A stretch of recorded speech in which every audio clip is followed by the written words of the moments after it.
Hi everyone, welcome to this video, which is more or less an excuse to use up some B-roll that's taking up space on my computer. Today I'll be addressing 3 trips that I took in the last couple of years and why those specific trips did not get the full YouTube video treatment.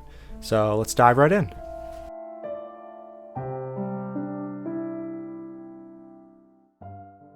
Let's start with the earliest one, which was my road trip across the United States that I took in the spring of 2021. I drove from my home in Maryland to Southern California over the span of 1 week as one last hurrah before I began working full-time in my field. There I would spend time with close friends, and I would stay with my best friend from the good old internet, Danny.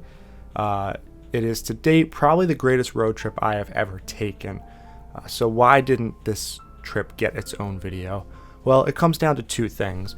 First, the timing of the trip coincided with starting a new job and moving, so when I got back it was a headfirst dive right into chaos. So simply not feasible to make this type of video work. And when I finally did get around to starting the project around 3 months later, my computer bricked and I lost all progress on that project. Oof. Second, it honestly was not that memorable. Like, the trip itself was monumental in the sense of the distance covered. The first 2 days alone were almost 18 hours of straight driving each, and some of the driving experiences along the way were pretty wild. I had one day where it was snow, rain, and sandstorm all in the same day. The sights I saw, the experience I had, the people I met, those were all really great, and they helped me value the little things in traveling a lot more.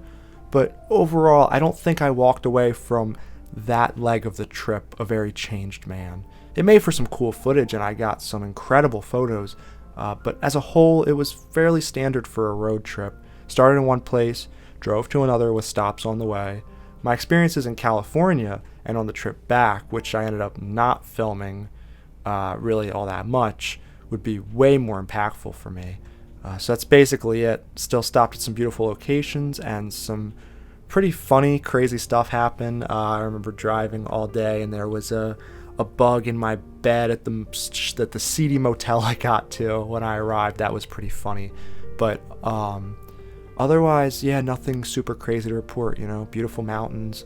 It was a fun drive, but overall I wouldn't say it was anything super life-changing, and I felt okay with not spending weeks and weeks putting together a video for that one.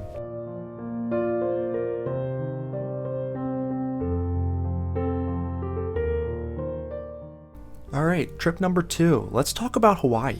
I would classify this trip as the total opposite of the last one we just talked about. This trip really changed me and how I view a lot of aspects of life, and afterwards I felt I had really grown as a person. So, let's talk about why there's no video for that. The main reason is I really didn't take much YouTube footage for this trip, and I sort of did that on purpose. I wanted to use this opportunity to branch out, to make friends, and to take time to focus on myself for this trip, as well as my photography, which I did take very, very seriously at that time, and I still do. But after leaving my job in March of 2022 when I went, I just felt like I needed a chance to unwind and relax a little and focus on one medium, not try to balance both. It was going to be my first time at a hostel as well, so I wanted to not really carry the camera around and be recording every interaction. It kind of felt like that might come across as disingenuous, so I just figured I would leave the video stuff at home for this trip. But as it would turn out, this trip really did have some of the highest highs and the lowest lows I've ever had while traveling. I sustained some pretty rough injuries and ailments, but at the same time, I made some of the greatest friends I've ever made while traveling. And even though I lost hundreds and hundreds of dollars due to changed plans and bad weather, I also gained experiences as a result of those changes that, really have made me who I am today, and I really wouldn't trade those for all that money back ever.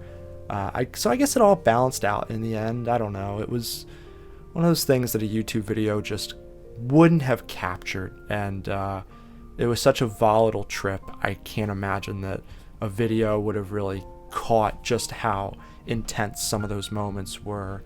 And I'm glad that I prioritized photography on this trip and manage the relationships the way I did, because I still see the benefit of those relationships to this day, and I'm so incredibly grateful.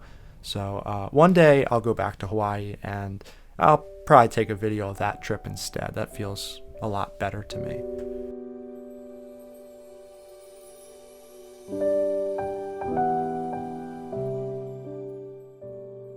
Okay, so let's talk about the last one. That is Peru, and this one's going to be a little longer winded because I had huge plans for a video with this trip. I really was going to go all out with it.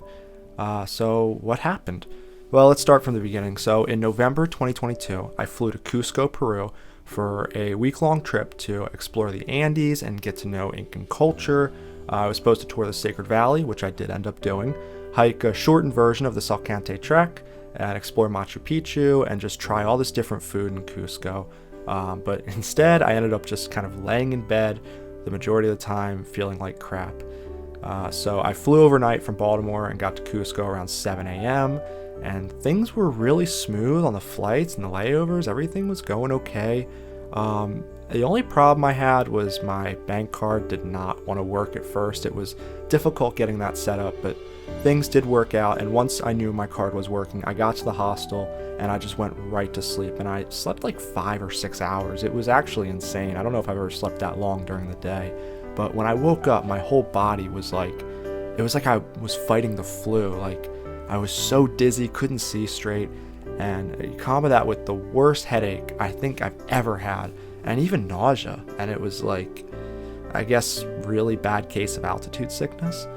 But I actually wasn't that concerned when that happened. I thought, okay, this is fine. I knew this was going to happen. I literally blocked off the first 2 days of the trip just to deal with the elevation. But even after 2 days of rest, I still felt terrible. And here's a clip of me that Monday morning before I went on the tour of the Sacred Valley. This is after I'd been there a couple of days and I thought I would be perfectly healthy by now. All right, good morning. It is Monday.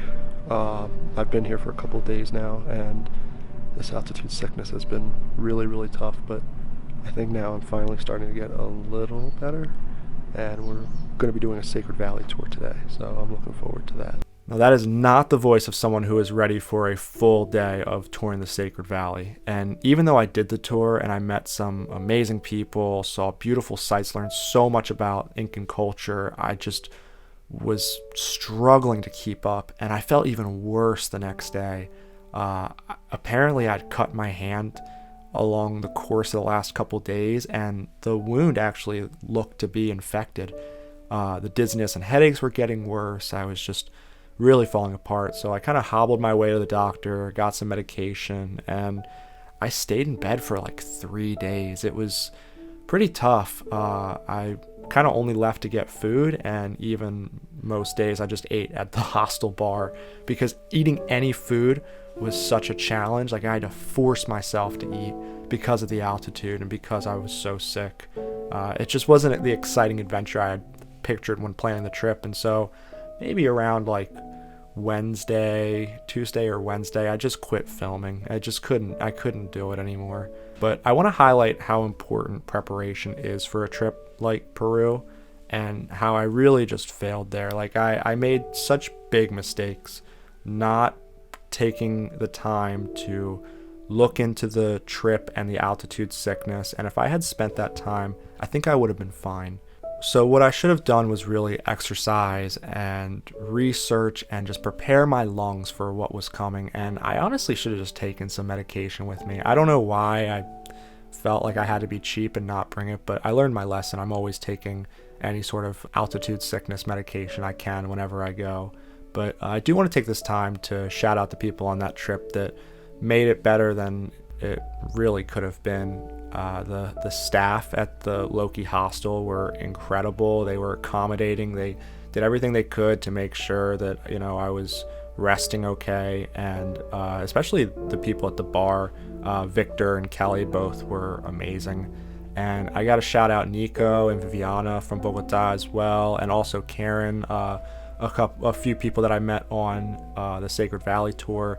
There weren't a ton of English speakers on that tour, but those three did, and they involved me. They made sure that I was able to keep up. It was really, really refreshing that they were willing to slow down and make sure that, I could keep going. And lastly, I want to shout out Luke from Alaska. He was the one American I met down there. I'm sure there were other Americans around, but I didn't really get the chance to leave my room much. And it was just nice. We watched Thursday Night Football, and we were talking about fantasy football, and it really helped me kind of get through that last day. And it ended up being kind of fun that last evening. So shout out him. I've learned from my mistakes.